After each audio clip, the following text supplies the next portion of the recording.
the February Harvard Caps Harris poll. In short, it seems to be good news for Republicans, good news for Donald Trump, not so good news for Democrats. So let's talk about Donald Trump first.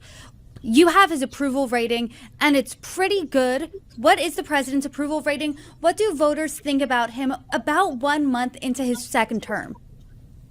Well, it's one of the best approval ratings that, frankly, Donald Trump has had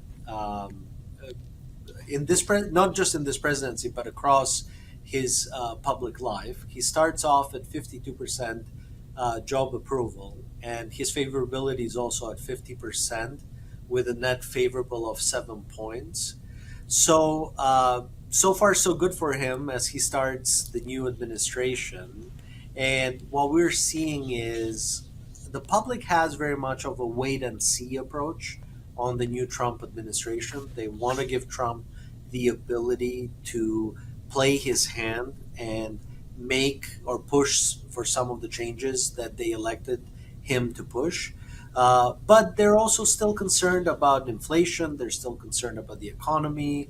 They're still concerned with the style of how Trump does what he does. And so at this stage, it's very much a wait and see approach, right? And you have this strong out of the gate position for Trump, this trudging approval, which is steady and perhaps slowly moving up. But we'll see really over the course of the next month or two whether he can sustain it and really he can grow it and crystallize it into a real 50% plus approval on everything that he's doing. And I'm sure you and I will have those conversations in later months, seeing how it all plays out for the president. But as of now, his favorability, his approval is strong. So where is he seeing moves in that support? Break it down by demographics. Are you surprised at all in any specific group that is moving to support Donald Trump more than ever?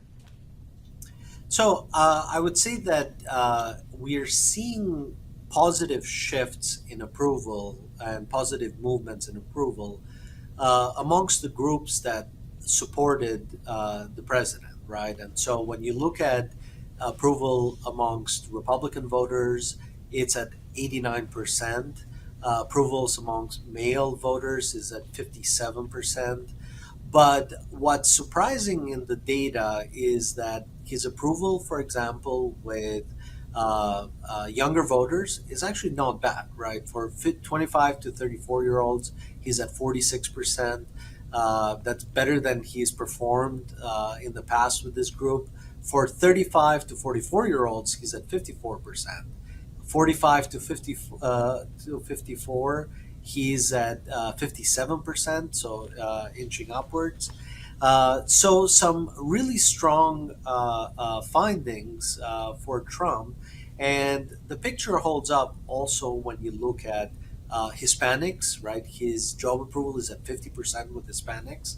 That is actually a better job approval than his performance with Hispanics, right? Trump won about 40% and change of the Hispanic vote, but actually his approval is significantly higher.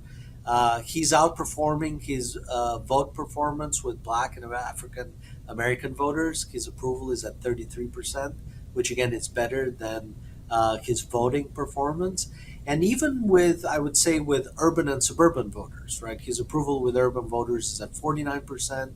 Urban voters tend to break Democratic usually. His approval with suburban voters is at 50%. Suburban voters are very much battleground voters. And of course, with rural voters, he's at a high of 58%. So the groups that really either showed momentum towards Trump in the election and he made gains with, like Hispanic and Black voters, or the groups that are the mainstay Republican voters and supporters of Trump, he's doing very well with each of these groups coming out of the gate.